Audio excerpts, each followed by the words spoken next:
Assalamualaikum warahmatullahi wabarakatuh. Salam sejahtera untuk kita semua. Shalom, Om Swastiastu, Namo Buddhaya, salam kebajikan. Para kader dan keluarga besar Partai Demokrat di seluruh tanah air dan di mancanegara yang saya cintai dan banggakan. Pada tanggal 9 September 2020, Demokrat baru saja memperingati hari kelahirannya yang ke-19. Peringatan kali ini sungguh berbeda. Tidak ada perayaan atau temu kader yang penuh sukacita. Tidak ada yang menyangka kita akan menghadapi situasi pandemi seperti saat ini. Berbagai istilah asing seperti work from home, physical distancing, lockdown, distance learning, dan new normal menjadi tidak asing lagi di telinga kita. Meski kita pun beradaptasi dengan membuat istilah sendiri seperti PSBB, PJJ, AKB, dan OTG. Kewajiban mencuci tangan, menjaga jarak, dan memakai masker menjadi gaya hidup baru kita. Situasi pandemi ini, saya yakini juga sebagai wake-up call, peringatan yang menghentak dan membangunkan kesadaran kita sebagai manusia yang penuh kekurangan dan kelemahan.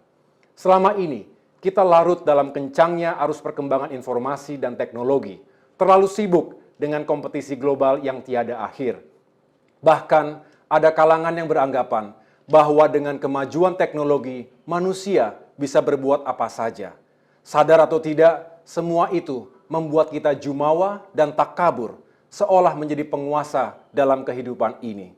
Sejarah mencatat, ketika wabah COVID-19 yang mematikan ini merebak pertama kali di Wuhan, kita masih menyepelekan fakta yang ada, meski kasus bermunculan di banyak negara, termasuk yang ada di depan mata. Dalam kesempatan ini, izinkan saya mengajak para kader dan keluarga besar Demokrat untuk bersama-sama melakukan refleksi dan bertafakur bersama. Musibah yang kita hadapi ini nyata. Siapapun bisa menjadi korbannya. Kita perlu saling berbagi rasa dan empati. Krisis besar yang melanda negeri ini juga serius. Karenanya, kita harus lebih bersatu untuk mengatasinya. Jangan biarkan satupun di antara kita dan juga rakyat menanggung bebannya sendiri. Dengan negara dan pemerintah sebagai pemimpin, kita harus bisa menemukan solusi yang tepat dan bisa mengakhiri pandemi corona dan krisis ekonomi dewasa ini. Kuncinya adalah kebersamaan. Sebagaimana orang bijak mengatakan, kalau ingin cepat, lakukan sendiri. Tapi kalau ingin sukses, lakukan bersama-sama. Pada kesempatan ini pula, saya ingin mengajak dan menyampaikan pesan kepada seluruh kader Demokrat dimanapun saudara berada. Meskipun pesan ini secara khusus saya tujukan kepada para kader dan keluarga besar Partai Demokrat, tetapi para kader juga bisa mengajak saudara-saudara kita yang lain, rakyat Indonesia yang kita cintai bersama. Ajakan yang tulus untuk memperkuat barisan, bahu-membahu, dan tolong-menolong. Moto besar yang perlu kita angkat tinggi-tinggi adalah bersama kita kuat, bersatu kita bangkit. Disertai tekad dan semboyan kita bersama, masa kini krisis teratasi, masa depan kehidupan bangsa aman. Ada 3 hal besar yang berkaitan dengan pesan dan ajakan ini.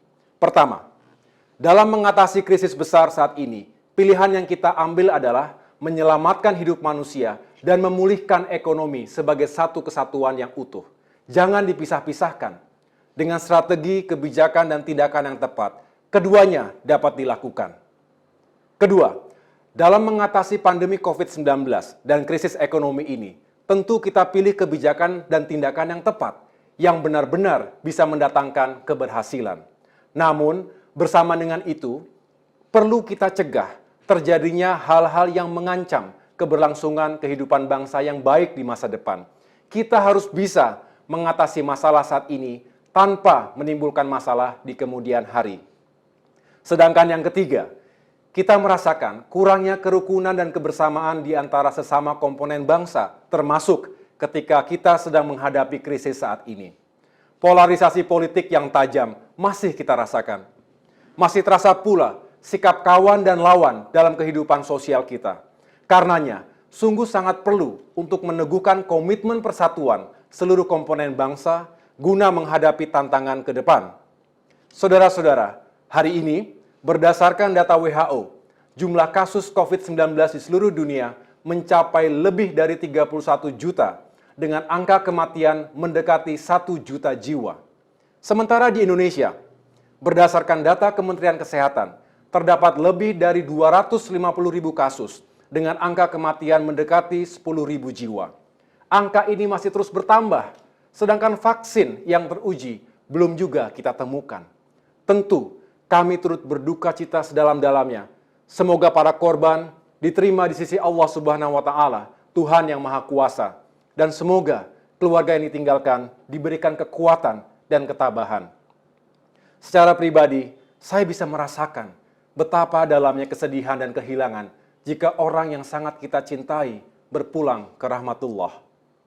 Besarnya jumlah korban di seluruh dunia akibat COVID-19 ini merupakan harga mahal yang harus kita bayar untuk menebus sikap abai, angkuh dan menganggap remeh, serta inkonsisten dalam menghadapi pandemi yang ditunjukkan oleh banyak kalangan di dunia. Setelah 9 bulan berlalu, kita masih terus mencari jawaban atas persoalan yang diberikan oleh Sang Maha Pencipta. Barulah kita menyadari, we are insignificant in this universe. Kita bukanlah penguasa dari kehidupan ini. Mari mengakui kekhilafan ini, memohon ampunan kepada Tuhan yang Maha Kuat dan Maha Besar. Kita tidak ingin ada 50 juta orang lagi menjadi korban pandemi seperti yang terjadi 100 tahun lalu saat Spanish flu menerpa dunia. Saudara-saudara, untuk menghadapi krisis dan ujian sejarah ini, perlu solusi, kerja keras, dan langkah nyata. Juga perlu upaya lanjutan dan langkah efektif untuk mengatasi pandemi COVID-19 agar bisa segera menghentikan sebarannya sehingga lebih banyak jiwa manusia yang bisa selamat. Harus kita akui bahwa Indonesia masih memiliki permasalahan tentang validitas dan transparansi data kasus akibat COVID-19. Ini bisa saja layaknya puncak gunung es, just the tip of the iceberg.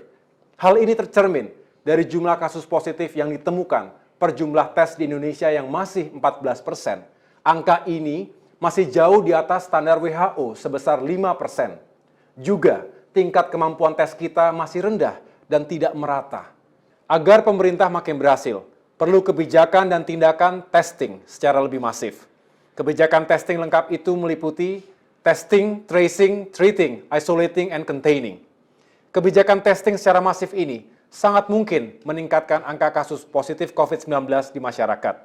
Namun, kita semua tidak perlu panik, karena hasil testing yang menyeluruh ini menjadi jalan menuju kesuksesan di dalam mengatasi krisis COVID-19, sebagaimana pengalaman negara lain yang dinilai sukses dalam memerangi pandemi. Jika ancaman COVID-19 dapat sepenuhnya kita hentikan, kehidupan ekonomi dan sosial akan dapat dipulihkan.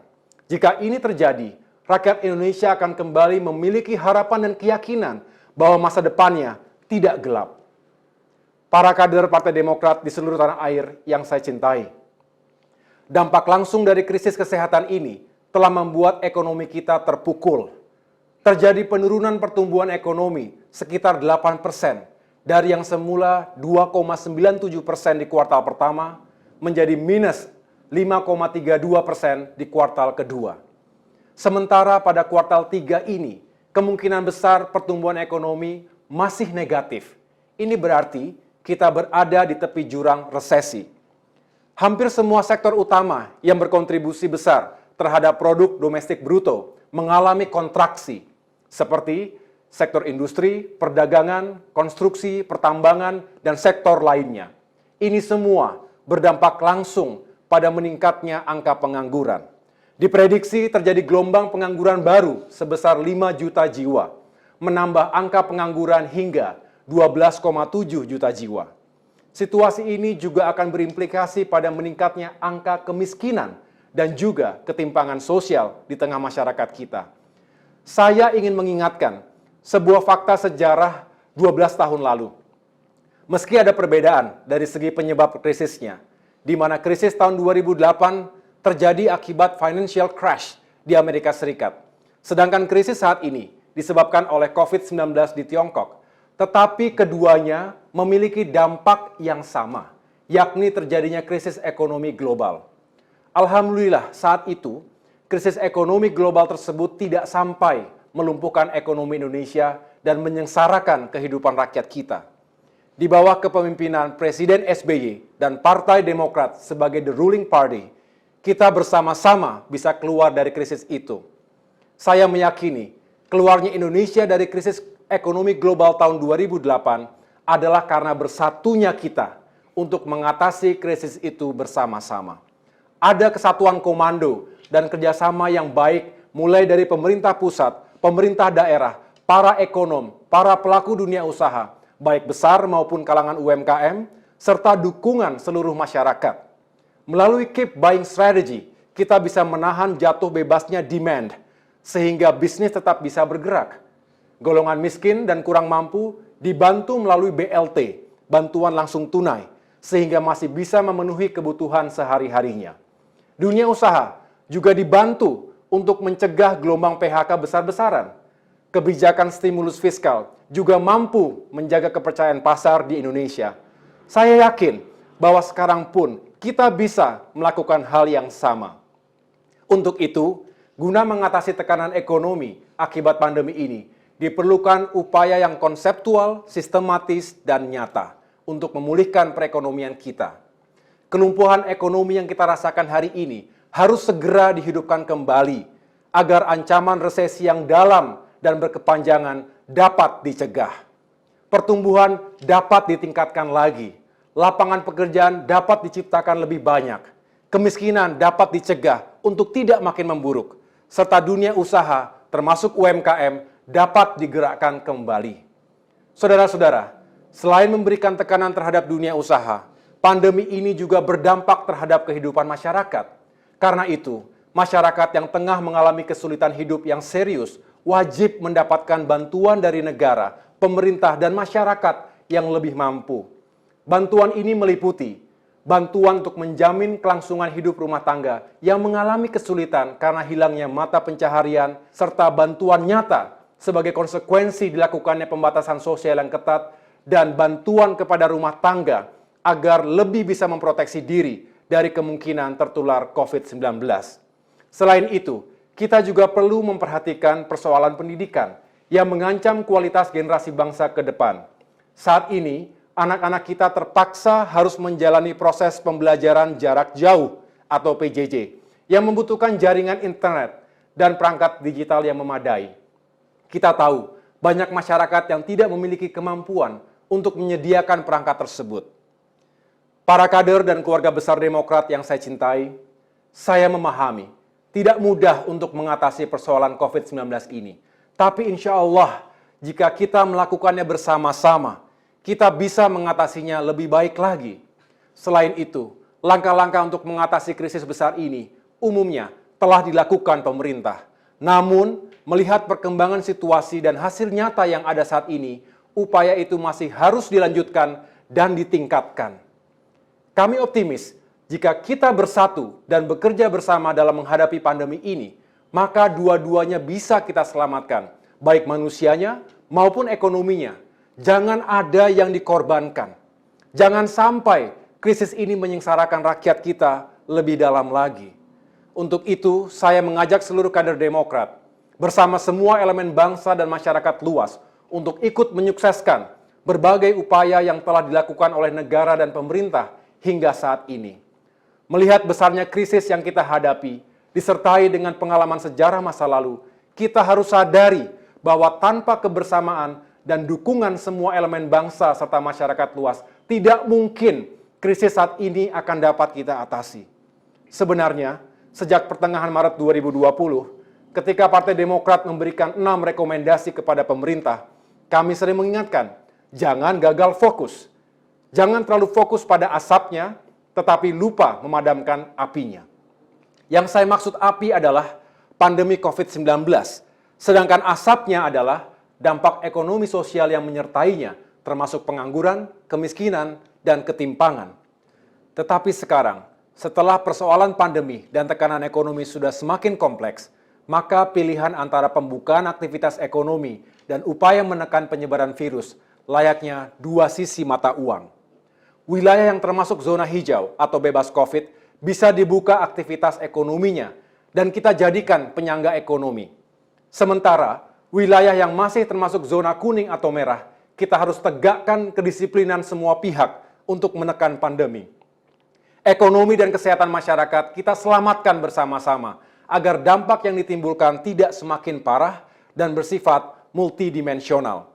Sesungguhnya meski berada di luar pemerintahan nasional, Partai Demokrat memberikan dukungan penuh kepada pemerintah untuk bisa menangani pandemi COVID-19 secara cepat dan tepat. Di parlemen, fraksi Partai Demokrat mendukung dilakukannya realokasi dan refocusing anggaran negara untuk bantuan kesehatan, jaring pengaman sosial, dan pemulihan ekonomi. Sedangkan di lapangan, seluruh kader Partai Demokrat di berbagai wilayah tanah air melakukan aksi nyata untuk meringankan beban masyarakat mengatasi krisis. Misalnya, sejak Maret 2020, kami telah dan akan terus menjalankan Gerakan Nasional Partai Demokrat Lawan Corona dan juga Gerakan Nasional Partai Demokrat Peduli dan Berbagi. Kami mendistribusikan berbagai alat kesehatan kepada masyarakat, khususnya tenaga medis. Kita sepakat bahwa para dokter, perawat, dan tenaga kesehatan lainnya adalah garda terdepan dari perang semesta, total war, melawan COVID-19. Bantuan kesehatan itu antara lain alat pelindung diri, sarung tangan medis, masker N95 dan mikroventilatornya, vitamin, hand sanitizer, sabun cuci tangan, wastafel portable, serta melakukan penyemprotan disinfektan di lebih dari 85.000 titik di seluruh tanah air. Selain itu, kami juga mendistribusikan lebih dari 1 juta paket sembako serta bantuan langsung tunai. Bantuan ini terutama ditujukan kepada masyarakat yang kurang mampu dan terdampak langsung krisis ekonomi akibat kehilangan pekerjaan dan penghasilan. Alhamdulillah, kedua gerakan nasional ini berhasil menggerakkan seluruh pengurus, kader, dan simpatisan Partai Demokrat hingga mampu mengumpulkan dana swadaya dan mendistribusikan bantuan senilai lebih dari 250 miliar rupiah. Sekecil apapun dan dalam bentuk apapun, bantuan yang kita berikan sepanjang membawa manfaat bagi masyarakat, berarti kita telah menjadi bagian dari solusi. Untuk itu, selaku pemimpin Partai Demokrat, saya bersyukur, berterima kasih, dan bangga terhadap para kader dan simpatisan Partai Demokrat, baik di tingkat pusat maupun daerah, yang telah mengambil bagian dan berperan secara aktif mengatasi krisis saat ini. Namun, pekerjaan belum selesai. Mari kita lanjutkan kerja nyata kita. Pertama, bantu atasi pandemi COVID-19.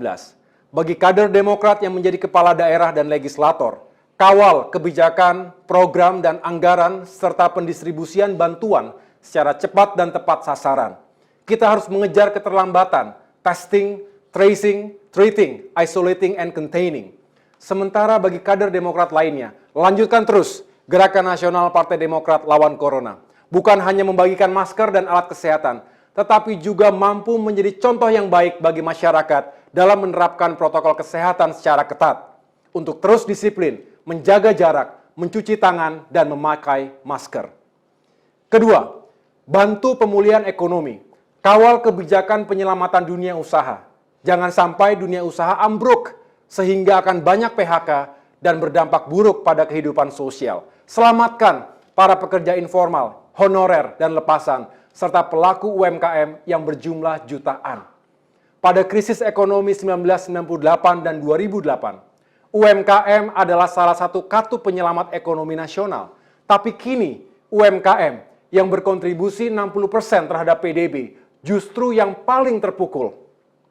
Untuk itu, sebagai bentuk perhatian terhadap para pelaku UMKM, saya instruksikan kepada seluruh pimpinan DPD, DPC, kepala daerah, dan anggota dewan dari Partai Demokrat untuk menjalankan program yang telah saya canangkan. Gerakan Nasional Partai Demokrat Bina UMKM.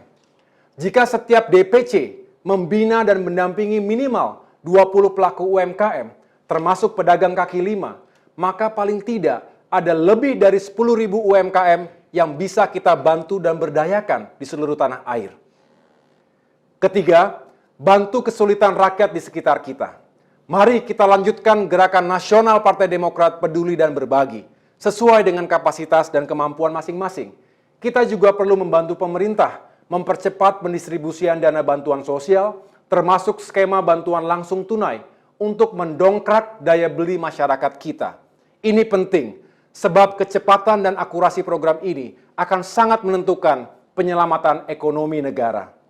Sementara di sektor pendidikan, kita juga perlu membantu adik-adik pelajar yang kurang mampu dan para tenaga pengajar yang terkendala dalam proses pembelajaran jarak jauh.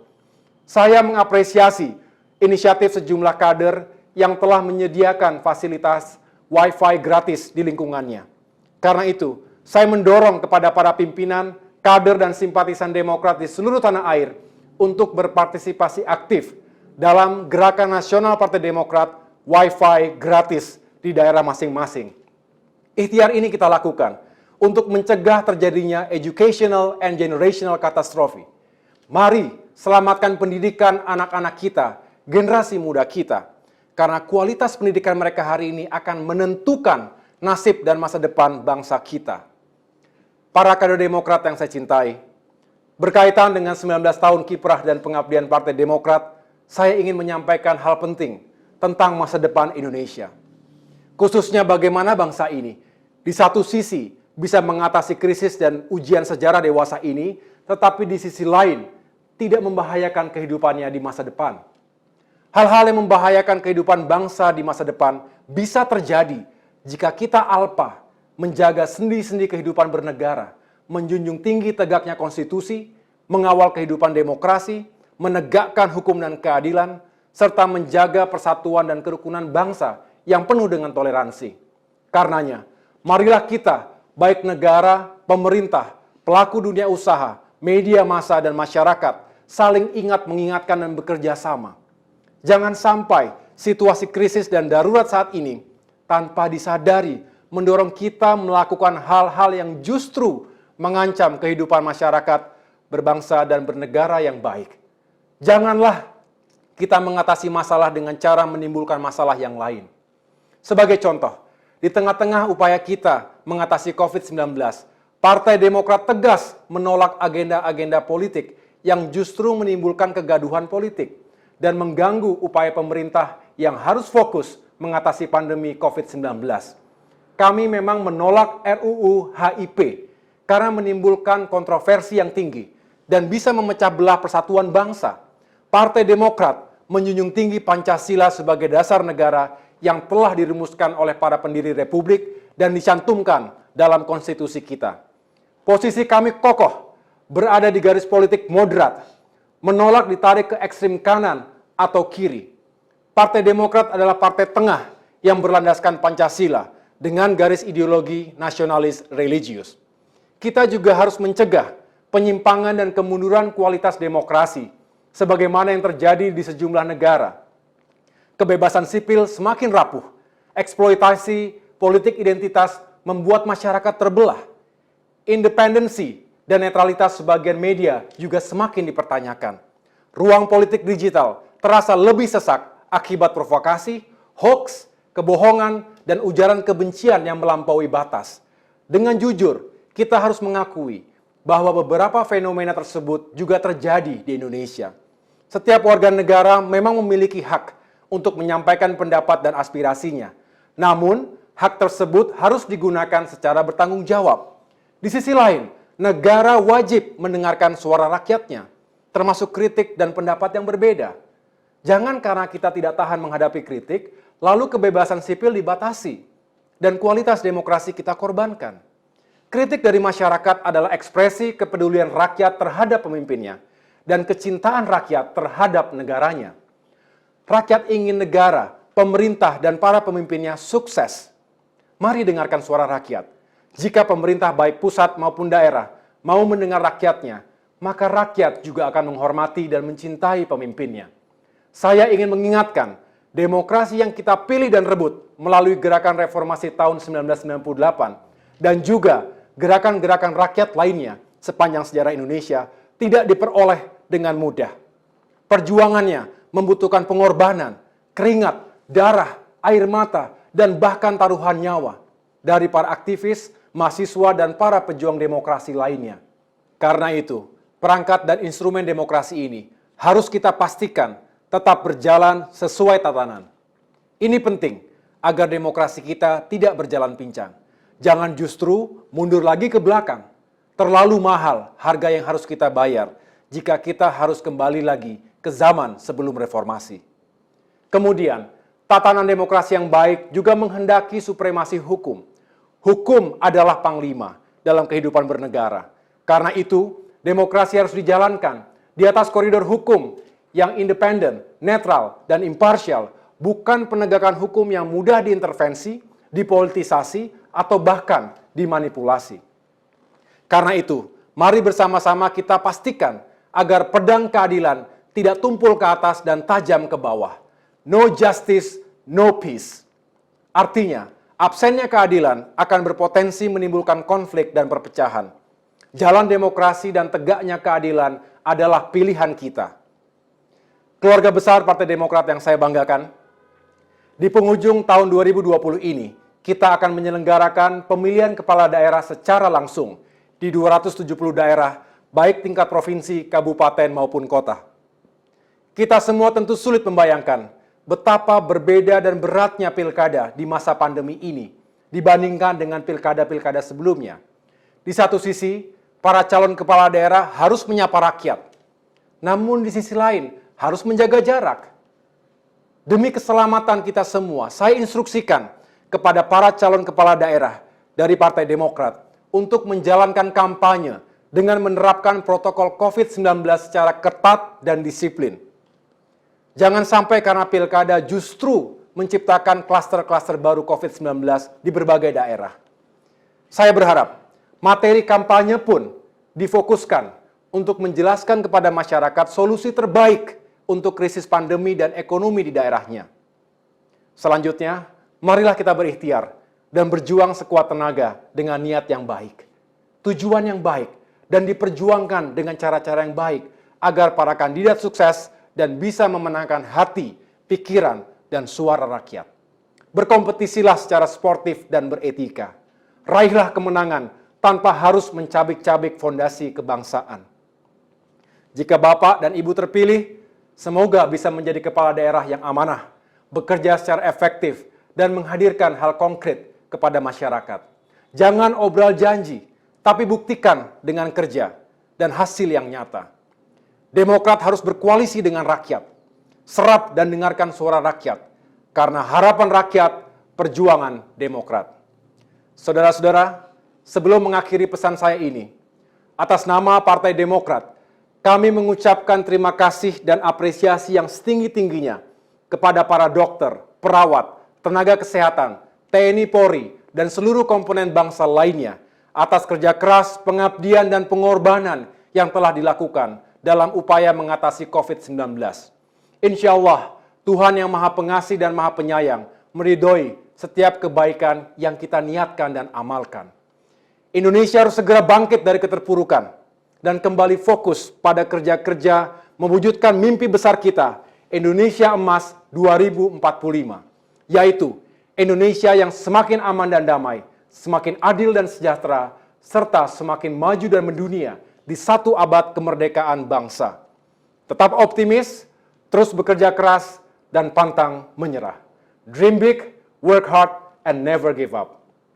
Mari kita ubah tantangan menjadi peluang. Mari kita ubah ancaman menjadi kesempatan. Bersama kita kuat, bersatu kita bangkit. Terima kasih. Dirgahayu Partai Demokrat, Tuhan bersama kita. Wabillahi taufiq wal hidayah. Wassalamualaikum warahmatullahi wabarakatuh.